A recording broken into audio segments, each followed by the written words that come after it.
अऊज़ु बिल्लाहि समील अलीम मिनश शैतानिर रजीम बिस्मिल्लाहिर रहीम वल अस्र इन्नल इंसाना लफ़ी खुस्र इल्लल्लज़ीना आमनु व आमिलुस सालिहाति व तवासौ बिल हक़ व तवासौ बिस सब्र सदक़ल्लाहुल अलीयुल अज़ीम। रब्बि इश्रह ली सदरी यस्सिर ली अमरी उहलुल उक़दतम मिन लिसानी यफ़क़हू क़ौली रब्बना तक़ब्बल मिन्ना इन्नका अंतस समीउल अलीम आमीन या रब्बल आलमीन। नाज़रीन, तज़किये के एक नए प्रोग्राम के साथ मैं हूं आपका मेज़बान समीउल्लाह मलिक।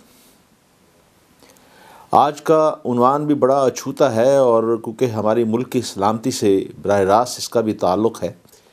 जैसा कि आप जानते हैं कि पाकिस्तान के अंदर ख़ुसूसन कराची शहर में एक अरसे से ऐसी बदअमनी की लहर चल पड़ी है कि आए दिन कोई ना कोई ऐसी बुरी ख़बर सारी कौम को सुनाई जाती है जिससे दिल जो है बंद होने को चला जाता है और ये आदमी परेशान हो जाता है और बदहवास हो जाता है कि आखिर इस कराची के अंदर बदअमनी के पीछे क्या राज है, ये बदअमनी क्यों हो रही है और क्यों इस बदअमनी पे कंट्रोल नहीं किया जा सका।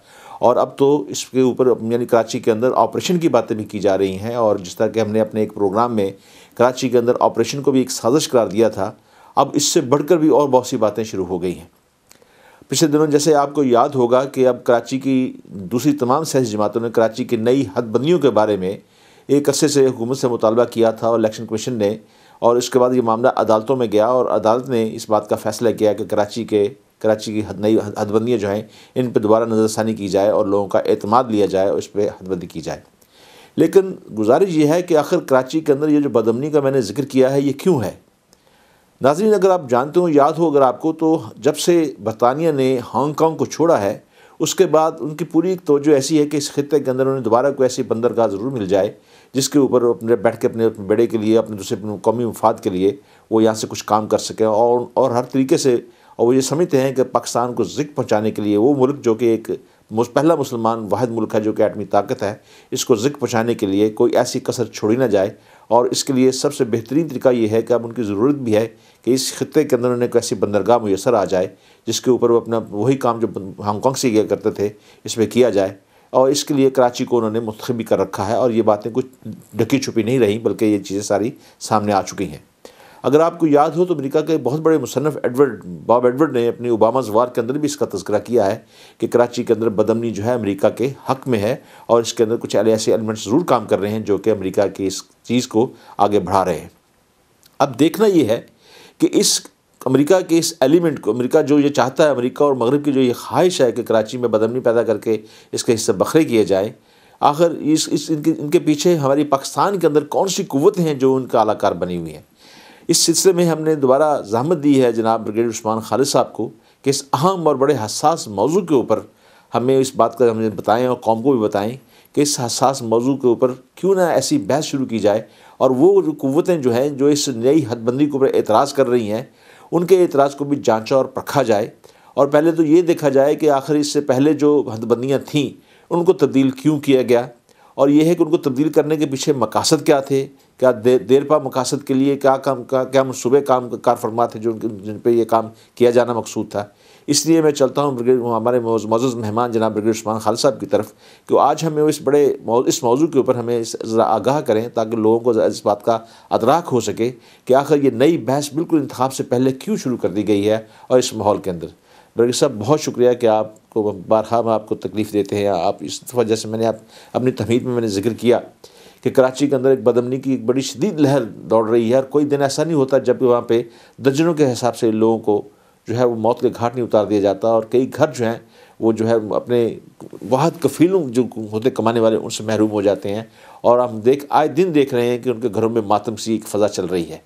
आप क्या समझते हैं ये जो हमने सुप्रीम कोर्ट के आर्डर के ख़िलाफ़ जो एक बहुत ज़्यादा एक उधम मचा रखा है और एक जो एक तहरीक उठा रखी है, इसके ऊपर यानी उसका क्या इनका मुतालबा ये जायज़ है जो ये कह रही है। वो कहते हैं कि ये बलदियाती ना, वो ये भी कह रहे हैं क्योंकि जनरल मुशर्रफ के दौरे इक़्तिदार में अगर याद हो तो एक बलदियाती निज़ाम भी मुतारफ़ करवाया गया था और उस बलदियाती निज़ाम की आड़ के अंदर ये नई हदबंदियाँ जो थी वो की गई थी ताकि सूबाई असम्बली और कौमी असम्बली के बारे में, इसके पीछे क्या नीयत कार फरमा थी। 1968 में मैं सेंटो में नौकरी कर रहा था अंकारा में जी, और सेंटो की ऑर्गेनाइजेशन में एक इंटेलिजेंस का भी एक ज़ैली इदारा भी था जिसमें कि 5 मुल्कों के इंटेलिजेंस के रिप्रेजेंटेटिव उसमें होते थे। 1968 में एक तहरीक चली अयूब खान के ख़िलाफ़ और उस तहरीक में ये फ़िक्र था कि किस तरीके से ये क्या हो रहा है। तो वहाँ पर जो CIA का रिप्रेजेंटेटिव यानी अमेरिका का जो रिप्रेजेंटेटिव था, उसने एक पेपर लिखा और सर्कुलेट भी किया गया। वो पेपर ये था, आपको उस नुमाइंदे का नाम याद है, जेहन में हो आपके? जी, उस अमेरिकन नुमाइंदे का नाम याद होगा? नहीं, वो ज़ाहिर है कि वो CIA के लोग जो है वो अपने नाम बताएं भी तो उससे सही नहीं होते। तो उसने एक पेपर सर्कुलेट किया कि पाकिस्तान में ज़्यादातर लोग देहात में रहते हैं और जो गवर्नमेंट को बनाते हैं वो देहात के लोग होते हैं, और जो गवर्नमेंट को बिगाड़ते हैं और उसको ओवरथ्रो करते हैं वो शहरों के लोग होते हैं। ये बात तो हमें मालूम थी, लेकिन उसने एक नई चीज़ ऐड की।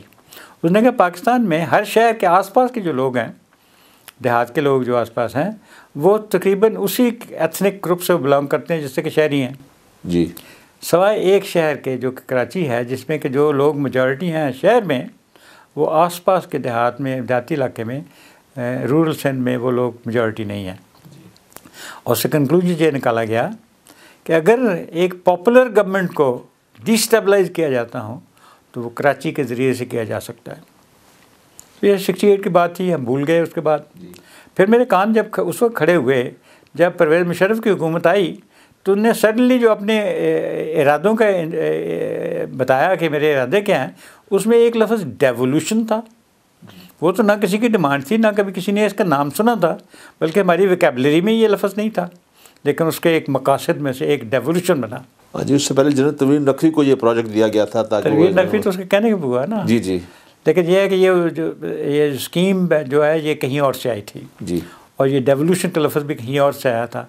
और उसका मकसद जो था, आखिर में जब ये डेवोल्यूशन प्लान आई और उसमें बल्दियाती अदारों का इस तरीके से तंजीम नौ की गई कि कराची शहर में एक परमानेंट मेजॉरिटी का, उसके ऊपर कंट्रोल जो है वो एक जमात का हो जाए। जमात उस वक्त बन चुकी थी और मुशर्रफ का मकसद ये था कि MQM को परमानेंट कंट्रोल उधर दिया जाए। तो अभी देखिए कि ये जो बल्दियाती निज़ाम का मकसद डेवोल्यूशन के तहत, उसका मकसद भी कराची शहर पर एक ऐसी जमात को कंप्लीट परपेचुअल कंट्रोल देना जो कि बाकी सिंध से मुख्तलिफ हो, ये था।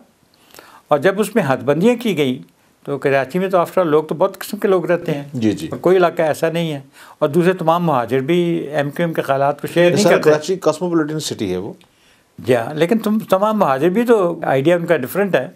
वो पाकिस्तान से ज़्यादातर लोग तो मुहब्बत वतन हैं। जी जी। तो किस तरीके से ये हदबंदियाँ की जाएँ और किस तरीके से लोगों को इंटिमिडेट किया जाए कि कराची में जो मेजॉरिटी सीटें हैं, यानी तकरीबन 80 से 90% सीटें वो MQM हमेशा जीतती रही है। और उसका रिज़ल्ट ये है कि अभी MQM कराची शहर की अपने आप को एक किस्म की मालिक समझती है। जब ये मुशर्रफ की हुकूमत बनी 1999 में और ये 8 साल से ज़्यादा कायम रही, उसमें पहले मुशर्रफ बिला शिरकत गैर हुकूमत कर रहा था, फिर उसके बाद उसने उसमें शौकत अज़ीज़ को शामिल कर लिया। और ये अजीब बात है, हम लोग इतने बड़े दिल के हैं कि हमने कभी ये जिक्र नहीं किया कि मुशर्रफ और शौकत अज़ीज़ दोनों जैसे मुहाजिर थे जी, और इन दोनों ने और इनका ये जब भी आते थे यहाँ पे, और ये हालांकि ये फ्यूजिटिव फ्रॉम जस्टिस है मिस्टर अल्ताफ़ हुसैन, पाकिस्तान से भागा हुआ है और उस पर कई मुकदमे हैं जिसमें कई कत्ल के मुकदमे हैं, और उस फ्यूजिटिव को ये दोनों हजरात जो थे यहाँ पर मिलते थे। फिर उसके बाद जो बड़ा हमारा जो सबसे बड़ा जो एजेंट है पाकिस्तान, जो फ़ॉरेन एजेंसियों के लिए काम करता है, रहमान मलिक जी, उसने भी इसके साथ ताल्लुकात उस्तवार कर लीजिए। तो इसके बाद अभी आप देख सकते हैं कि न सिर्फ ये कि ये जमात जो कि क्रिएट की थी CIA ने इसके रॉ के साथ, बरतानिया के साथ और रहमान मलिक के थ्रू, यानी एक ऐसा यानी चीज़ बनाई गई। कभी अगरचे मुशर्रफ चला गया है लेकिन मुशर्रफ का सिस्टम जो है वो कंटिन्यू कर रहा है। अभी हद ये है कि ज़्यादातर लोगों का ख्याल ये रहा क्योंकि पीपल पार्टी की जब पहली हुकूमत आई थी उस ज़माने में MQM के ख़िलाफ़ बहुत सारे इक़दाम लिए गए जनरल बाबर के ज़माने में, और अभी दोबारा हुकूमत आएगी तो फिर ये इनको कंट्रोल किया जाएगा, क्योंकि जिस तरीके से उन्होंने जो मूवमेंट चली थी वकीलों की against the removal of the chief justice, उनको ने चीफ जस्टिस को उन्होंने कराची में घुसने नहीं दिया जी, और 40-50 बंदे मार दिए और क्या नहीं किया। तो इसके बाद हम समझते थे कि अभी जब पीपल पार्टी की हुकूमत आएगी तो इनके साथ वो इश्तराक अमल नहीं करेगी बल्कि इनको ज़रा टाइट करेगी। लेकिन हमने ये देखा कि बजाय टाइट करने के वो बंदा जो कि इनको करना चाहता था, जो कि इनको इनकी हकीकत से वाकिफ़ था, उसको रिमूव किया गया, यानी जुल्फ़िकार मिर्ज़ा जी वो रिमूव हुआ from the job of interior minister. और जरदारी साहब ने बावजूद इसके कि पूरी की पूरी पीपल्स पार्टी इसके ख़िलाफ़ थी, लेकिन उन्होंने इस इश्तराक अमल को कायम रखा। और जो गो बिटवीन जो है वो रहमान मलिक, वो भी अभी तक इंटीरियर मिनिस्टर है। खा उसको आप जितने मर्ज़ी मुकदमे कर लें, उसको कितनी दफ़ा डिसक्वालीफाई कर लें, लेकिन रहमान मलिक जो है कभी एडवाइज़र, कभी मिनिस्टर, कभी कुछ, लेकिन वो हमेशा कायम रहेगा, क्योंकि ये लिंक है between Peoples Party and MQM। और ये जो अमेरिका स्कीम जो कि 1968 में पेपर लिखा गया था कि कराची में कंट्रोल जो है वो एक ऐसी जमात के हाथ में होगा जो कि डैगर्स ड्रॉन हो विद द रूरल सिंध, और ये काम अभी तक हो रहा है। डॉक्टर साहब, आपने आज बिल्कुल एक नई और बड़ी चौंका देने वाली ये बात बताई है कि भाई अगर पाकिस्तान की किसी भी यानी मुस्तहकम हुकूमत, मकबूल हुकूमत को गैर मुस्तहकम करना हो तो उसके लिए कराची का इंतखाब किया जा सकता है, कराची से काम शुरू किया जा सकता है। और इसके लिए यानी अगर वो समझते हैं कि ये वाकई काम सही है और कुछ नज़र ऐसे कौकब नज़र भी आ रहे हैं कि ऐसी बातें हैं, तो फिर आप नहीं समझते कि अमेरिका और भारत जो हमारे दूसरे अगयार हैं वो कराची के अंदर उनकी तवज्जो ज़्यादा होगी ताकि इसके अंदर उनके जो लोग हैं वो काम करें और तो वो उनकी हुकूमत आए और वो अपनी हुकूमतें बनाए हो ताकि उनका कंट्रोल सही तरह उस पर कायम हो सके। आपको पता है कि भारत के अंदर मुफ्ती बानी का किरदार भी हमारे सामने है और अमेरिका का किरदार भी हमारे सामने है। अमेरिकी सिविल फार्लेंड का भी एक किरदार था वहाँ बांग्लादेश बनाने के अंदर। तो आप नहीं समझते कि भी अभी ये जरदारी साहब जो जिस आपने रहमान मुल्क का कहा, ये क्योंकि जरदारी के अंडर ही काम सारा हो रहा है, तो आप समझते हैं कि भी जरदारी हुकूमत जो है ये सुप्रीम कोर्ट के इस फैसले, नए हदबंदी के फैसले में क्या उनके साथ उसकी कोई मुखालफत करेगी या कोई यानी नई हदबंदी होने देगी? ये ऑलरेडी शजील मेमन ने ऐलान किया और उसके बाद मिस्टर कायरा ने भी कि हम ये जब तक नई मरदमशुमारी नहीं होती उस वक्त तक नई हदबंदियाँ नहीं हो सकती जी। और हो सकता है कि इसमें अगर ज़्यादा प्रेशर आया तो शायद इसके लिए फ़िलहाल एग्री भी कर लिया जाए, लेकिन वो एग्री इस तरीके किया जाएगी, हदबंदी की शर्त भी मान ली जाएगी, उसको नए तरीके से किया भी जाएगा, लेकिन एक्चुअली कोई चेंज नहीं होगा जी। हदें रहेंगी वहीं, लेकिन उसको कॉस्मेटिकली थोड़ा बहुत चेंज कर लिया जाएगा। इतनी सियासत वो लोग जानते हैं, लिहाजा ये जरदारी साहब उसको फुल का सपोर्ट करेंगे कि हदबंदियाँ ना हों, लेकिन अगर कॉस्मेटिकली अगर मानना पड़ा तो इस तरीके से मानेंगे कि मान भी लें लेकिन माने भी नहीं।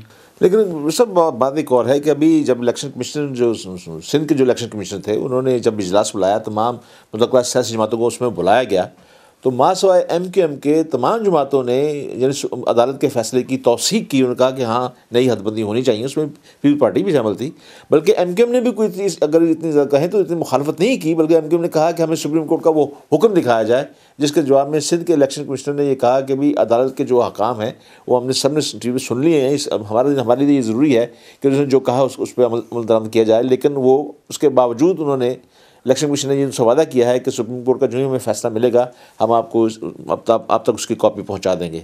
तो आप नहीं समझते कि जैसा आपने कहा और जैसा आपने जुल्फ़िकार मिर्ज़ा का जिक्र किया है, आप नहीं समझते ये भी एक बात मशहूर है कि आपने जुल्फ़िकार मिर्ज़ा का लहजा भी देखा और जो उसने अपने लाइसेंस बांटने की बात की और लाखों लाइसेंस बांटने की भी जिक्र की, तो आप नहीं समझते कि जुल्फ़िकार मिर्ज़ा भी खुद एक बहुत बड़े मुजरिम है इस कराची की बदअमनी में?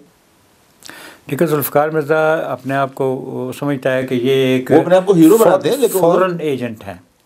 बहुत सारे लोग हैं और ज़्यादातर जो काफ़ी लोग यानी इंक्लूडिंग सिंधी नेशनलिस्ट उसको फॉरेन एजेंट कहते हैं। MQM को कहते हैं कि ये पाकिस्तान से लॉयल नहीं है और ये जमात जो है ये फॉरेन एजेंट है। ये कॉमप्रस्त कहते हैं, सिंध कॉमप्रस्त भी कहते हैं, कॉमप्रस्त भी कहते हैं, पार्टी वाले भी कहते हैं, तमाम सिंधी कहते हैं। लेकिन पीपल पार्टी को कहते हैं तो फिर पीपल पार्टी के साथ इश्तराक भी रखे हुए हैं, जरदारी के साथ इश्तराक, जरदारी साहब ने इश्तराक रखा हुआ है, रहमान मलिक ने इश्तराक रखा हुआ है, लेकिन पीपल पार्टी उसके ख़िलाफ़ है।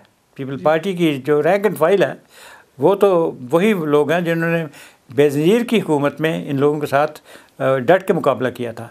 लिहाजा मैं इसलिए कह रहा हूँ कि ये अगर ज़्यादा प्रेशर आ गया तो ये, और चूँकि सुप्रीम कोर्ट का ऑर्डर भी है, तो लिहाजा अश्कशोई के लिए वो उसका हुक्म मान भी लेंगे, लेकिन जो हदबंदियाँ होंगी वो इस तरीके से होंगी कि उसमें कोई ख़ास तब्दीली भी नहीं आएगी। लेकिन सर ये भी बताइए, क्योंकि जिस तरह आपने अभी जिक्र किया, लेकिन मैं इस बात, मेरा यकीन और ईमान भी इस बात पे है कि कराची के अंदर उर्दू बोलने वाले भी उतने ही मुहब्बे वतन हैं जितने कि और लोग मुहब्बे वतन हैं, और उर्दू बोलने वालों की जो अक्सरियत है, उर्दू बोलने वाले को जो लॉयल्टी वफादारी है, वो भी यानी उसमें कुछ शक शुबे की बात नहीं है। अगर चंद आदमी कोई ऐसी बात करते हैं तो चंद आज ऐसे आदमी तो आपको पंजाब में भी मिल जाएंगे, पख्तूनख्वा में भी मिल जाएंगे और इलाकों में मिल जाएंगे। इसलिए लिसानी तौर पे ये ज़ुबान और इलाके की बुनियाद के ऊपर किसी को तअस्सुब का ताना देना ये तो ठीक बात नहीं है। लेकिन आप ये नहीं समझते कि भी ये जो जुल्फ़िकार मिर्ज़ा का किरदार, फिर से मैं आप सामने आ रहा हूँ, क्योंकि जरदारी साहब ने एक ऐसी, ये भी बात चल रही है कि जरदारी साहब ने ऐसी गेम खेली कि MKM को, वहाँ पर आपको याद होगा कि MKM बार बार पीपल्स पार्टी का इश्तराक से बाहर निकल रही थी और उन्होंने MKM को लगाम डालने के लिए जुल्फ़िकार मिर्ज़ा के ज़रिए ये ड्रामा खेला। और जुल्फ़िकार मिर्ज़ा जो है आपके सामने उनका किरदार, और जुल्फ़िकार मिर्ज़ा बाद में आप ये देखिए खुद रिज़ाइन कर गए, लेकिन उन्होंने बेटे को सीट दिलवा दी। उसके बाद फिर अभी चंद महीने 2 माह पहले जरदारी साहब जो है जुल्फ़िकार मिर्ज़ा के घर भी चले गए और दोबारा वो पीपल्स पार्टी में ले आए।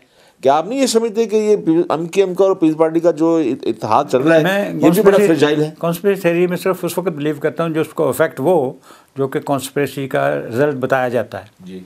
यानी अगर इसका मकसद MKM को लगाम देना था, अगर वो अचीव नहीं हुआ तो ये कॉन्स्पिरेसी थ्योरी गलत है। चूँकि लगाम नहीं दी गई बल्कि उसके साथ इश्तराक अमल बढ़ा और उसके बावजूद यानी निकाला कौन गया? कोई वही MKM तो हुकूमत से बाहर नहीं निकली, कौन निकला? जुल्फ़िकार मिर्ज़ा निकला। तो लिहाजा अगर ये कोई कॉन्स्पिरेसी अगर इसको माना भी जाए तो उस कॉन्स्पिरेसी में MKM को लगाम देना एक मकसद था, तो लगाम नहीं मिली।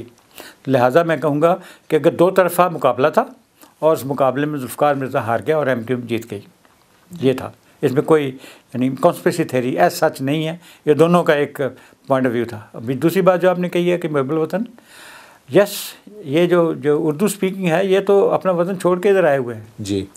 ये तो सही पाकिस्तानी है, सही पाकिस्तानी इन द सेंस क्योंकि इनका तो और कोई पंजाब या सिंध या कोई इनका अपना सूबा तो कोई नहीं है, इनकी ज़बान कुछ मुख्तलिफ है, कल्चरली भी डिफरेंट है। बल्कि आजकल तो अपने आप को MKM वाले अपने आप को 5वीं एथनिक ग्रुप पहनते हैं। जैसे पाकिस्तान में 4 एथनिक ग्रुप नहीं 5 हैं और 5वां ये उर्दू स्पीक है, तो कल्चरली डिफरेंट होने की वजह से। लेकिन ये एक ऐसे लोग हैं जो कि तमाम सूबों में आबाद हैं और जो यहाँ पर और उनके ख़िलाफ़ बाद सूबों में जैसे KPK में और बलूचिस्तान में उनके साथ ऐसी ट्रीट किया जाता है जैसे पंजाबियों को ट्रीट किया जाता है, यानी एज़ फॉरेनर्स। लिहाजा उनको ये बड़ा अच्छी तरह ये अंदाज़ा है कि उनका जब पाकिस्तान जब तक 2 नेशन थ्योरी के साथ लॉयल है तो ये सिटीजन ऑफ पाकिस्तान है। जिस दिन ये 2 नेशन थ्योरी के साथ पाकिस्तान में लॉयल्टी अफेक्ट हुई, ख़त्म तो नहीं हो सकती, अफेक्ट हुई, तो जैसे कि भी कहीं कहीं हो रही है, तो सबसे पहले इनका कत्लेआम होगा। ये हमारे साथ ईस्ट पाकिस्तान में हो चुका है जी। वहाँ पर सबसे ज़्यादा जो शोर मचाने वाले थे अलहदगी का वो तो बंगाली थे, लेकिन कत्ल कौन हुए? बिहारी, उर्दू बोलने वाले मतलब। लिहाजा ये अगर इनमें से जो अकल वाले हैं वो इस बात का बड़ी अच्छी तरह से इदराक रखते हैं कि ये जो रवश जो उनके लीडर ने यानी अल्ताफ़ हुसैन ने अख्तियार की है और ये इस मुल्क के साथ अगर ये डिसलॉयल समझने शुरू हो जाएं लोग इनको, फिर उनके साथ वही सलूक होगा जो कि किस ज़माने में बाहरियों के साथ हुआ था। लिहाजा अकल वाले चूँकि समझते हैं और ज़्यादातर लोग जो है वो पाकिस्तान के साथ लॉयल हैं, लॉयल रहेंगे। लेकिन इसके लिए बाकी लोगों को यानी पाकिस्तान के सियासतदानों को ये ज़बान इस्तेमाल करने की ज़रूरत है जो कि इस वक्त मैं कर रहा हूँ। यानी इसको डिसलॉयल्टी का ताला नहीं देना जी। ये लॉयल्टी इनको शक नहीं करना, बल्कि ये कहना कि अगर तुमने वो गलती की जो कि किस ज़माने में इस पाकिस्तान में हुई थी तो तुम्हारे साथ अंदेशा ये है कि आपके साथ वही हो जाए। एक साथ एक पहलू और भी मेरे साहब हमें मद्देनज़र रखना चाहिए कि आप ये देखें कि जब मशरक़ी पाकिस्तान के अंदर जब बांग्लादेश बन गया है उसके अंदर अगर फ़ौज का अगर किसी ने साथ दिया, अपनी जानें कुर्बान की और आज भी वो इतने बरसों से कैंपों में रह रहे हैं, ये उर्दू बोलने वाले बिहारी तो थे और अब भी है वो इस बार। चलिए मैं आपको दूसरे मसले आता हूँ। आप ये देखिए कि अब ये भी एक तासर दिया जा रहा है कि भी कराची के अंदर अमन अमान लाने के लिए MKM का होल्ड ख़त्म करना बहुत ज़रूरी है। और वो ये भी कहते हैं कि फ़ौज और दूसरे सिक्योरिटी इदारे भी इस बात को समझते हैं कि इस MKM का होल्ड हटाना ख़त्म करना ज़रूरी है। तो क्या आप नहीं समझते कि ये गैर जमहूरी तरीका है? अगर आप किसी को शिकस्त देना चाहते हैं तो जमहूरी तरीके से शिकस्त दें आप। जी, हर चीज़ को सियासत में आर्गूमेंट होती है, सियासत में कोई डंडा तो नहीं चलाया जाता। अभी आर्गूमेंट हमारे मुल्क में और ख़ास तौर पे कराची में ये होनी चाहिए कि ये मुल्क हम सब का है जी, और उस मुल्क के साथ लॉयल्टी जो है ये हमारी सब की ड्यूटी है। हम सब एक दूसरे के भाई हैं और हमें भाईचारे के साथ रहना है। अगर हमने ये भाईचारा हमारे में ख़त्म हुआ तो उसका नुकसान सब होगा। लिहाजा अगर आप नेशनल पार्टी जो पाकिस्तान में 2-3 हैं जी, अगर आप उसके ज़रिए से सियासत करेंगे तो फिर पाकिस्तान का इत्तेहाद भी मुस्तहकम होगा और पाकिस्तान भी मुस्तहकम होगा। अगर आप अपने प्लेटफॉर्म जो है वो एथनिक या सेक्टेरियन बेसिस के ऊपर बनाएंगे तो फिर पाकिस्तान भी गैर मुस्तहकम होगा और आपके साथ भी बुरे हालात आ सकते हैं। लिहाजा जो पाकिस्तान की नेशनल पार्टियाँ हैं, यानी पीपल्स पार्टी, जैसे मुस्लिम लीग नून है, जैसे तहरीक इंसाफ है, इन लोगों को ये इस बात का इदराक भी होना चाहिए और उनको ये ज़बान भी इस्तेमाल करनी चाहिए कि MQM को मार के ख़त्म नहीं किया जा सकता, लेकिन इस आर्गूमेंट से कि ये लोग जो है ये तुम 2 नेशन थ्योरी की वजह से हमारे सिटीजन हो, तुम्हारी पाकिस्तान में स्टेक बाकी सबसे ज़्यादा है जी, और इसलिए अगर तुम पाकिस्तान का इस्तेकाम चाहते हो और अपनी बका और दवाम चाहते हो तो फिर तुम्हें पाकिस्तान की नेशनल पार्टियों के प्लेटफॉर्म से सियासत में हिस्सा देना होगा और उसमें आपको अच्छी जगह मिलेगी, बजाय इसके कि आप एक छोटी सी पार्टी बना के कराची के ऊपर कब्ज़ा करने की और कराची को सिंगापुर या हांगकांग बनाने की कोशिश करें। वैसे हम किसी को फोर्स नहीं कर सकते, ये तो गैर जमहूरी अमल होगा, किसी को फोर्स नहीं कर सकते कि वो क्या करें, लेकिन ये है कि ये बात असल में शम्स है कि अगर 2 लाख का मजमा हो और उसमें पटाखा चलाने वाले 1-2-4 आदमी हो तो वो लाखों के मजमे में जो है वो एक तितर-बितर कर सकते हैं, उनमें हंगामा कर सकते हैं। लेकिन ये है कि ये बात असल में शम्स है, जैसे मैंने आपसे अर्ज़ किया कि उर्दू बोलने वाले जो लोग हैं वो 2 कौमी नज़रिए के तहत ही वो यानी आए। पाकिस्तान बनाने में उनका बहुत बड़ा एक हाथ भी है, इसमें भी कोई शक नहीं। उनके बहुत से यानी कुर्बानियाँ भी हैं, जिस तरह मशरक़ी पंजाब में बहुत सी कुर्बानियाँ हुई, इस तरह उन्होंने भी कुर्बानियाँ दी, इसमें कोई शक नहीं। वो यानी इसमें वो हमारे भाई भी हैं और मुअज़्ज़ज़ भी हैं और काबिल एहतराम भी हैं। लेकिन मैं आपसे अर्ज़ करना चाहता हूँ कि ये जो ग्रोह जो जिसके बारे में कई दफ़ा ऑपरेशन कराची में हुआ और उसके नारे भी लगाए जा रहे हैं, फिर भी पिछले 22 साल से ऑपरेशन की बात करते करते 22 साल से ये हुकूमत के अंदर है, ये क्यों आखिर? ये MQM की पॉलिसी हम बता रहे हैं ना। ये MQM को आप देखिए ना, अभी पिछले दिनों अभी ये बड़ी इंपॉर्टेंट बात है जी कि MQM की पॉलिसी क्या है और पाकिस्तान के लिए क्या अच्छा है। MQM की पॉलिसी ये है कि वो एक अपनी अलहदा एक 5वां एथनिक ग्रुप बन के अपनी अलहदा तंजीम करें और पाकिस्तान में किसी न किसी तरीके से हुकूमत में शामिल होकर थोड़े तादाद के बावजूद पाकिस्तान की पॉलिसी को कंट्रोल करें। और अभी तक हमने देखा है पाकिस्तान में तकरीबन 13 साल हो गए हैं, अभी जो पॉलिसी है वो MQM की चलती है। लिहाजा तादाद कम होने के बावजूद इन्होंने पाकिस्तान में वो पॉलिसियाँ अख्तियार की जो पाकिस्तान के हक़ में नहीं थी। उन्होंने मुशर्रफ का साथ दिया और अभी ज़रदारी का साथ दिया और ये दोनों अनपॉपुलर गवर्नमेंट थी। लिहाजा ये इनको भी इस चीज़ का इदराक होना चाहिए कि जो मैं कह रहा हूँ वो ये है कि सियासत में किसी का डंडा नहीं इस्तेमाल होता। जो आप कह रहे हैं ना कि किसी को फोर्स तो नहीं किया जा सकता, बिल्कुल नहीं किया जा सकता, ना किया जाना चाहिए। लेकिन क्या होता है सियासत में आर्गूमेंट दी जाती है। सियासत में आप किसी से बात करते हैं कि तुम्हारा इसमें फ़ायदा है, जी ये कहा जाता है। और इसलिए जब आप, क्योंकि टुकड़ों में तो लोग बटे होते हैं, मैं यही आपसे कर रहा हूँ कि बजाय ताकत के दलील के ज़रिए लोगों का दिल जीते जाएं। लेकिन ये दलील दी नहीं जा रही ना। मैं जो शिकायत कर रहा हूँ कि ये दलील नहीं दी जा रही कि आपको आपके फ़ायदे में और पाकिस्तान के फ़ायदे में और पाकिस्तान के इस्तेहकाम के लिए ज़रूरी है कि आप सियासत जो है वो अलहदा डेढ़ इंच की बचत बना के न करें, बल्कि आप सियासत में मेन स्ट्रीम में का हिस्सा बन के बने। और वो अपनी तरफ से कह देते हैं कि हमने इसका नाम जो मुहाजिर कौमी मूवमेंट से भी मुत्तहिदा कौमी मूवमेंट बना दिया, लेकिन रहे तो कौम ना, बात तो कौम ही कह रहे हैं ना, पाकिस्तान की बात तो नहीं कर रहे। आप नेशनल पार्टी फिर भी नहीं बने, आप अपनी कौमियत का बात करते हैं। अच्छा सर, ये बताइए कि अब आप वैसे तो मैं जिस सवाल की तरफ मैं इशारा कर रहा हूँ उससे पहले मैं आपसे ये अर्ज़ कर दूँ कि पाकिस्तान का हर शहर हर पाकिस्तानी का है और उसका हक़ है कि वो पाकिस्तान के किसी भी ख़ित्ते में रहता हो और किसी भी ख़ित्ते में जाके अपनी मर्ज़ी के साथ आज़ादी के साथ रह सके, ये उसका आइनी और कानूनी हक़ है। अब आप देखिए कराची के अंदर बहुत से अफ़गानिस्तान से और पख्तून से बहुत से लोग जो हैं वहाँ पर जाके आबाद हुए हैं। जैसे मैंने पहले अर्ज़ किया कि ये बहस मतलूब नहीं है कि हर आदमी को हक़ है वहाँ रहने का, लेकिन कुछ लोग ये समझते हैं, कुछ लोगों ने कहा कि भाई पख्तूनों की आबादी ज़्यादा बढ़ा के इस मसले को इसका हल किया जाए। और कुछ आपको याद होगा अल्ताफ़ साहब ने जो उनकी जो पार्टी के जो लोग हैं वो ये कह रहे हैं कि अल्ताफ़ साहब पिछले 2 साल से ये कह रहे थे कि पाकिस्तान कराची में तालिबानिज़म शुरू हो रही है, यानी उन्होंने इस बात की शदीद मुखालफत की। और आपको अगर याद हो तो जब स्वात के अंदर ऑपरेशन हुआ था तो बहुत से पठान जो थे अपने अजीज़ों के यहाँ कराची में जब आए तो उसके अंदर भी उसके लिए भी बड़ा ववेला मचा, वो सारे पठान वापस चले गए स्वात वाले, लेकिन और भी बहुत से पठान मौजूद हैं। क्या आप समझते हैं ये कोई हल है, मुस्तकिल हल है? क्या हम किसी को ये हक़ ख़त्म कर सकते हैं कि या अल्ताफ़ साहब की जो बात के तालिबानाइजेशन हो रही है, क्या उनकी बात यानी मान ली जाए कि वो ठीक कह रहे हैं या कि वो जो पख्तून ज़्यादा आबाद करने के हक़ में उनकी बात ठीक है? दोनों बातें गलत हैं। पाकिस्तान में चूँकि कराची हब है और इकनॉमिक हब है, इस वजह से वहाँ से हर इलाके के लोग जो हैं वहाँ आके आबाद हुए हैं और ये बड़ी अच्छी बात है कि वहाँ के सब इलाकों के लोग कराची में आबाद हैं, ये अच्छी बात है। जिस तरीके से इस्लामाबाद शहर जो है जब ये कैपिटल बना तो अभी आप देखते हैं कि उसमें तकरीबन लोकल की आबादी और पठानों की आबादी और कश्मीरियों की आबादी बराबर है। लिहाजा वो एक जेन्युइन कैपिटल बन रहा है पाकिस्तान का। तो जब ये लोग दे कहते हैं वोटिंग बाय देयर फीट, तो people vote by their feet, और ये पाकिस्तान के में सबसे बड़ा पठानों का शहर इस वक्त पेशावर नहीं है, कराची, काबल नहीं है, कराची है। लिहाजा ये जो लोग अपने गए तो अपने माश की तलाश में हैं, लेकिन उसका फ़ायदा पाकिस्तान में एक यकजहती की फ़ज़ा बनी है। अभी यह है कि यकजहती की फ़ज़ा जो है उसको बर्बाद कैसे किया जा सकता है, वो तरीका है कि आप वहाँ पर जो कंस्टिट्यूंसीज़ हैं, जो हदबंदियाँ करें, वो इस तरीके से, इसको जेरीमैंडरिंग कहते हैं जी जी, कि आप इस तरीके से करें कि पठानों का इलाका पठानों को दे दिया जाए, महाजनों का इलाका महाजनों को दे दिया जाए। इस तरीके से नहीं, मतलब उसमें चालाकी के साथ किया जाए कि उसमें जिस जमात को जिताना है जी, यानी किसी जगह पर पठानों के इलाके में कंसंट्रेट कर दी जाए, कोई एक आध सीट दे दी ना, जी जी, लिहारी का इलाका बलोचों को दे दिया, कि बाकी हर जगह जो है वो ये जीत जाए। तो जेरीमैंडरिंग क्या होती है कि उनमें ये इंश्योर किया जाए कि वहाँ पर उनकी आबादी ज़्यादा हो।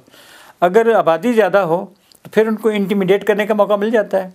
ये भी ईस्ट पाकिस्तान में कैसे ये अवामी लीग 1.25 सीट के सारी सीटें जीत गई थी, क्योंकि उन्होंने ये स्टडी किया कि कौन से इलाके किस तरीके से वोट करते हैं। जहाँ पर हिंदू थे, जहाँ पर मिक्स आबादी थी, जहाँ पर सेकुलर किस्म के लोग बसते थे, उनको उन्होंने अलग कर दिए। जहाँ पर मस्जिद थी उसके आसपास लोग रहते थे, तो जिस दिन वोटिंग पड़ती थी वो उधर अपने गुंडे भेजते थे कि उनको वोटिंग के लिए बाहर ही मत निकलने दो जी। तो लिहाजा ये एक तरीका वारदात होता है, ये एक बड़ा पुराना तरीका चला आ रहा है पाकिस्तान में।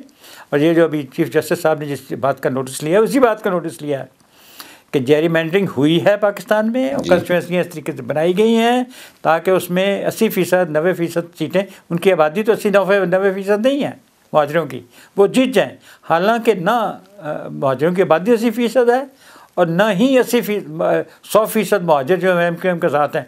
इसके बावजूद अगर वो जीत जाती है तो उसमें जेरीमैंडरिंग हुई है। तो जेरीमैंडरिंग को तोड़ करना ये एक अहम मसला है। जिस तरीके से बड़ी इंटेलिजेंटली और बड़े क्राफ्टली उन्होंने ये कंस्टिट्यूंसियाँ बनाई हैं, उसी तरीके से इनको तोड़ना भी उसी इंटेलिजेंटली और उसी क्राफ्टली इसको करना पड़ेगा, नहीं तो ये काम जो है वो मुनसफाना तरीके से नहीं होगा। और ये जो ख़तरा जिसको हम महसूस कर रहे हैं और जिसको हम रिमूव करने की कोशिश कर रहे हैं, वो ख़तरा नहीं होगा। और वही होगा जो मैंने पहले कहा कि ये आप तब्दीली कर भी देंगे, हदबंदी कर भी देंगे, लेकिन कोई तब्दीली भी खास नहीं होगी। अच्छा मेरे साहब, ये फरमाइए कि कराची से आए दिन ऑपरेशन की वजह से बहुत से, वो ये कह रहे हैं कि आए दिन ऑपरेशन की वजह से बहुत से लोग उर्दू बोलने वाले और दूसरे जो महाजिर लोग जो अपने कहते हैं कि वो यानी अमेरिका, कनाडा, बरतानिया और साउथ अफ्रीका मुंतकिल हो गए, वहाँ पे शिफ्ट कर गए। और बहुत से लोगों ने अपने इन्हीं ऑपरेशन की बुनियाद के ऊपर सियासी पनाह तलब की और वहाँ पर आगे आबाद हो गए, और इनमें बहुत सा ब्रेन ड्रेन भी हुआ। ये आप नहीं समझते क्यों हुआ?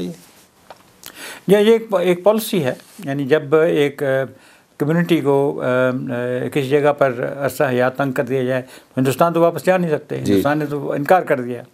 लिहाजा उन्होंने अपने लिए कहीं और जगह ढूंढी। ये जगह तो उन्होंने अपने माशी वजूहात की ली और जिन जिन मुल्कों में उनको पनाह मिलती थी वहाँ पर चले गए। लेकिन अभी यह हमें जो फ़ैसला जो करना है वो ये है कि आया ये वहाँ पर ये रॉ और western intelligence agencies like CIA उनके आलाकार बनेंगे, या कि वो अपने पाकिस्तान के साथ मोहब्बत और वफ़ादारी जो है उसके साथ काम करेंगे। अगर हम ये सेकंड कोर्स उन्होंने अडॉप्ट किया, जो कर सकते हैं, क्योंकि मुझे पता है अमेरिका में अभी चूँकि लोग जो बल्कि हिंदुस्तान से जो मुसलमान आए हुए हैं वहाँ का आपस में बहुत शादियाँ हो रही हैं जी। यानी मेरा अपना एक भांजा जो है उसकी जिस लड़की की शादी हुई है उसका वालिद इंडिया से आया हुआ है जी। तो ये तो हमारे अपने उर्दू स्पीकिंग ऑफ कराची हैं जी, तो बहुत आपस में शादियाँ वादियाँ हुई हैं। तो ये अमेरिका में हो रहा है। तो लिहाजा अगर अगर उन्होंने अपने आप को पाकिस्तानी कम्युनिटी से सेपरेट कर लिया तो फिर उसके नतीजे और निकलेंगे। अगर उन्होंने सेपरेट न किया, और हमने इसलिए बार बार जो आज हम जिक्र कर रहे हैं बात है कि ये लोग 2 नेशन थ्योरी की पैदावार है। ये 2 नेशन थ्योरी की वजह से हमारे सिटीजन हैं, और 2 नेशन थ्योरी के हिसाब से हर मुसलमान जो कि इंडो पाकिस्तान सब कॉन्टिनेंट में रहता है वो हमारा एंटाइटल टू आवर सिटीजनशिप है जी। और अगर है तो इस तरीके से हमें बिहेव करना चाहिए। ये तो सिटीजनशिप तो हमारे को नहीं दे सकते जी, लेकिन हम अपने कॉन्डक्ट से ये साबित कर सकते हैं कि हम मुसलमान एक उम्मत वाहिदा हैं, और इस उम्मत वाहिदा की वजह से हम, क्योंकि हम एक बहुत इंपॉर्टेंट मुल्क है दुनिया इस्लाम का, 180 मिलियन थोड़े लोग नहीं होते, फिर सारी दुनिया में हम फैले भी हुए हैं। और अगर हमारा जो कॉन्डक्ट कनाडा में, अमेरिका में, साउथ अफ्रीका में ऐसा हुआ जो कि उम्मत वाहिदा वाला है, तो फिर ये लोग अगरचे ये माशी वजूहात की बजा पर उधर गए हैं, ये पाकिस्तान के इस्तेहकाम और पाकिस्तान की तरक्की का बायस बनेंगे। अच्छा, ये फरमाए कि जैसे कि हम सबको पता है कि अल्ताफ़ हुसैन साहब जो हैं पाकिस्तान से फ़रार होकर पहुँचे, मफरूर, उन पर अब भी पाकिस्तान के अंदर बेशुमार मुकदमात, कत्ल के मुकदमात और बहुत से दूसरे मुकदमात उन पर मौजूद हैं, और यहाँ सियासी पनाह उन्होंने ली, और बाकायदा तौर पर उन्होंने फिर दानिस्ता तौर पे ब्रिटिश पासपोर्ट के साथ एक तस्वीर भी बनवाई कि मैं बरतानवी शहरी बन गया हूँ, लेकिन एक तो वो पाकिस्तानी सियासत में भी शामिल है। बहरहाल उनका एक फंडामेंटल राइट है, वो पाकिस्तानी सियासत कर सकते हैं, ये नहीं कर सकते, एक अलग बहस है। लेकिन आप जो बात मैं पूछने वाला हूँ आपसे वो ये है कि अगर आपको याद हो तो एक बड़ा ही एक चौंका देने वाला ख़त जो मंजर आम पे आया, जिसमें MQM की तरफ से, कि जो MQM ने अमरीका और मगरबी ताकतों को कहा कि हम कराची में गड़बड़ के लिए और आपके अज़ाम की तकमील के लिए हम हाजिर हैं, उस ख़त के ख़िलाफ़ कोई अभी तक इंक्वायरी नहीं की गई, और जबकि ये हुकूमत में शामिल है। आप नहीं समझते मौजूदा हुकूमत क्यों ऐसे हेजिटेट कर रही है, इंक्वायरी क्यों नहीं करवाई गई? ये अभी प्रूव करता है मेरा पॉइंट कि ये जो रहमान मलिक और ज़रदारी की हुकूमत जो है, ये पाकिस्तान के मफाद को लुक आफ्टर नहीं करते, ये किसी और मफाद को लुक आफ्टर करते हैं। तो लिहाजा ये बात इस चीज़ को प्रूव करती है। लेकिन ये है कि ये भी बात पता होना चाहिए कि ये जो ख़त लिखा गया ये गद्दारी के मुतरादिफ था जी। उसको MQM ने डिसोन कर दिया कि हाँ हमने नहीं लिखा, लेकिन जिसको लिखा गया टोनी ब्लेयर को, तो उसने तो डिसोन नहीं किया। जी जी, उनकी तो फाइलों में है। जी जी, और उन्होंने डिसोन करने की ज़रूरत भी नहीं है, और उन्होंने करना भी नहीं है जी, क्योंकि वो ये ऑप्शन रखते हैं हमेशा। ये लोग they are clever people, they are intelligent people, they know how to play their cards. उनको ये ऑप्शन रखना चाहते हैं अपने पास कि उन्होंने इस पर कोई एक्शन तो नहीं दिया ना। उन्होंने कहा कि आपने कराची में गड़बड़ करानी हो तो हम हाज़िर हैं जी। उन्होंने कराची में गड़बड़ तो नहीं कराई, लेकिन उसके बाद ये ज़रूर हुआ कि उनका अमल दखल, यानी कराची में सुलह सफाई कराने के लिए पाकिस्तान में जो एम्बेसडर है UK का, वो उधर पहुँच जाता है। उनको पता है जब तक mister Altaf Hussain is sitting in UK तो हमारा एक इन्फ्लुएंस है पाकिस्तान में, और हमारा इन्फ्लुएंस जो उनका इंटरफेस ऑफ दैट इन्फ्लुएंस वो MQM है, लिहाजा उसको वो इस्तेमाल करेंगे। बात सारी ये है कि ये बातें अगर अकल से समझी जाएँ तो ये फ़ायदेमंद भी हो सकती हैं, लेकिन समझी तो जाए ना, जिक्र तो हो ना कि ये लोग अगरचे इन्होंने इस तरीके से ये पाकिस्तान से गैर वफादारी का सबूत दिया, लेकिन जिनको कहा उन्होंने तो इस तरीके से उसको नहीं दिया, उन्होंने तो अपने अकल का सबूत दिया। लिहाजा अगर आप भी अकल से इस्तेमाल करें तो आप इससे फ़ायदा उठा सकते हैं बजाय इसके नुकसान हो। आप ये फरमाएं कि आप ये बात भी सब लोगों को इल्म है इस बात का, आज तक यूट्यूब पे वो क्लिप पड़े हुए हैं जो अल्ताफ़ साहब भारत के दौरे पे तशरीफ़ ले गए, और भारत में जो उन्होंने तकरीर की, आप सब वो तो उन्होंने तकसीम पाकिस्तान की नफ़ी की। उन्होंने कहा कि वो तो मैं इसके ख़िलाफ़ हूँ, ये तकसीम पाकिस्तान की होनी नहीं चाहिए थी। ये उनके आज तक उनके अल्फाज मौजूद हैं। और फिर उसके बाद उन्होंने मीडिया के सामने ना सिर्फ इतराफ़ किया बल्कि इसको अपने इस मौक़िफ़ को इसको डिफेंड भी किया। लेकिन इसके बावजूद हम तमाम उर्दू बोलने वालों को तो अल्ताफ़ साहब की यानी तहरीक का हिस्सा नहीं समझ सकते, और ना ही हम समझते हैं। क्या हमें समझना चाहिए कि तमाम, अगर अल्ताफ़ साहब ने ये बात कही है तो इसका मतलब ये है कि यानी कराची के रहने वाले तमाम उर्दू बोलने वाले जो हैं वो भी इनके हमनवा होंगे, जबकि वो बहुत सी कुर्बानियाँ दे के अपने घर बार छोड़ के यहाँ पे पाकिस्तान में पहुँचे हैं। और जैसे आपने कहा है कि 2 नेशन थ्योरी की वजह से ही ये वतन उनका बना है और वो पाकिस्तान के अंदर आए हैं। ये बिल्कुल ये बात सही है, क्योंकि ये जो उन्होंने कहा वो तो सबको मालूम है, और किन वजूहात की बिना पर पता वो भी बड़ी अच्छी तरह पता है। लेकिन क्या ये इसके आगे इस मूवमेंट ने क्या रुख इख्तियार करना है, ये हमारे ऊपर डिपेंड करता है। और ये डिपेंड कैसे करता है, और सबसे पहले जो भी आपने एक्शन लेना हो उससे पहले उसकी बुनियाद रखी जाती है गुफ्त शनीद करके, बातचीत करके। हमारे सियासतदानों में ये अहलियत नहीं है। फॉर एग्ज़ाम्पल, अगर तकफीरी जो है वो ख़राब है, गलत है, तो क्यों गलत है? अगर MQM गलत है तो क्यों गलत है? अगर आप में ये अहलियत नहीं है ये बताने की कि इन्होंने क्या गलती की, तो फिर उसको माफ़ी किससे मांगें, किस बात की मांगें? वो लोग जो उनका साथ छोड़ना चाहते हैं वो क्यों छोड़ें? ये बातें अहमियत की हामिल हैं। लिहाजा सियासतदानों को जो सियासत करनी है वो ये है कि ये जो आर्गूमेंट जो हम इस वक्त दे रहे हैं, ये हमारे सियासतदान क्यों नहीं दे रहे? ये आर्गूमेंट देनी चाहिए कि लोगों, ये मुहाजिरों, तुम लोग हमारे भाई हो, हिजरत करके आए हो, हमारे कौम का हिस्सा हो। नहीं, महाजर तो मैं भी हूँ भाई साहब। मैं तो खैर पाकिस्तान में पैदा हुआ हूँ, लेकिन मेरे माँ बाप भी तो हिजरत करके आए हैं जी। यानी महाजर होना तो यानी ऐसी बात नहीं है। वो तो रसूल करीम ने भी की थी, लेकिन जी। बात यह है कि ये अपने आप को लहदा कौम बनाते हैं। आप और मैं तो नहीं कहते अपने नहीं, आप को वो लोग जो मैं तो कहता हूँ लफ्ज़ महाजर भी इस्तेमाल नहीं करना चाहिए, क्योंकि उनका भी पाकिस्तान पे उतना ही हक है जितना किसी और का हक है। एक तो ये कि वो खुद कोशिश करे मेन स्ट्रीम में आने की, जी। दूसरा है कि मेन स्ट्रीम वाले उनको अब्जॉर्ब करने की कोशिश करें। और उस कोशिश का तरीका क्या है? सियासत में बातचीत ही होती है, गुफ्तगू होती है, अल्फाज होते हैं, लोग कॉलम लिखते हैं, लोग टीवी पे आके अपने ख़यालात का इज़हार करते हैं। और आज जैसे हम टॉक शो कर रहे हैं तो ये इस तरीके से लोग बातें करते हैं। तो इन बातों से ये पता चलता है कि ये तरीका जो उनका था पुराने ज़माने में वो गलत था, और भी सही तरीका क्या होना चाहिए ताकि उनको इंक्लूड किया जाए। तमाम सियासत का मकसद जो है कि आप ब्रॉड बेस्ड इंक्लूसिव सोसाइटी बनाएं, और हम भी पाकिस्तान में ब्रॉड बेस्ड इंक्लूसिव सोसाइटी बनाएंगे। और उसके लिए हमें ये सेक्टेरियन, एथनिक और ये जो अजीबोगरीब किस्म के जो इस्लाम की तशरीहात है, इनके ख़िलाफ़ हमें आवाज़ बुलंद करनी होगी। ये बंदूक नहीं उठानी, बंदूक तो वो उठाए बैठे हैं, आपको अक्ल इस्तेमाल करनी है। और बंदूक जो उठाएगी वो स्टेट उठाएगी, वो उनको सज़ा देगी तो वो कोर्ट्स देंगी, लेकिन हुकूमत अपनी ताकत जो है बिला तफरीक यानी उसे इस्तेमाल करनी चाहिए, यानी किसी को नॉमिनेट करके कि ये इस ग्रोह से इस जुबान से ताल्लुक है, भी नहीं, कानून के मुताबिक। अच्छा, वैसे ये बताएं कि क्या कराची की जो नई हदबंदियों के बारे में तमाम जमातों में इत्तफाक भी हो गया है, और इलेक्शन कमीशन ने खुद TV पे कहा है कि MQM ने भी इसकी कोई मुखालफत नहीं की, सिर्फ उन्होंने ये कहा कि अब सुप्रीम कोर्ट का हुक्म दिखाया जाए। लेकिन ये है कि इससे उनकी हमायत भी नज़र नहीं आती। लेकिन ये फरमाएं कि अगर MQM का कराची में होल्ड ख़त्म हो जाता है तो आप समझते हैं कराची में अमन आ जाएगा? ये MQM का होल्ड ही ख़त्म नहीं करना, क्योंकि ये सेक्टेरियन और एथनिक दोनों पोलराइजेशन के दोनों सोर्स हैं, और दोनों सोर्सेज को आपने डील करना है। एक को एक करने से नहीं होगा, क्योंकि ये एक दूसरे को ओवरलैप भी करते हैं। यानी शिया सुन्नी जो झगड़ा है माजरों में भी जो है, वहाँ पर भी तो पोलराइजेशन है। लिहाजा ये दोनों पोलराइजेशन को अगर आपने डील विद करना है तो आपको दोनों के लिए आपको एक लैंग्वेज मोबिलाइज़ करनी होगी। कैसे करना है ये अभी तक हमारे सियासतदानों में ये अहलियत और ये काबिलियत नहीं है, बल्कि मैं कहूँगा उलमा में भी नहीं है। उन्होंने भी ये कोई इस किस्म का इदराक या इजहार नहीं किया अपने ख़यालात का कि वो इस गैप को ब्रिज कर सकें, बल्कि उन्होंने ये लिसानी और फ़िरका बंदी के ये जो पोलराइजेशन है उसमें मुमिद मुआवन साबित हुए हैं।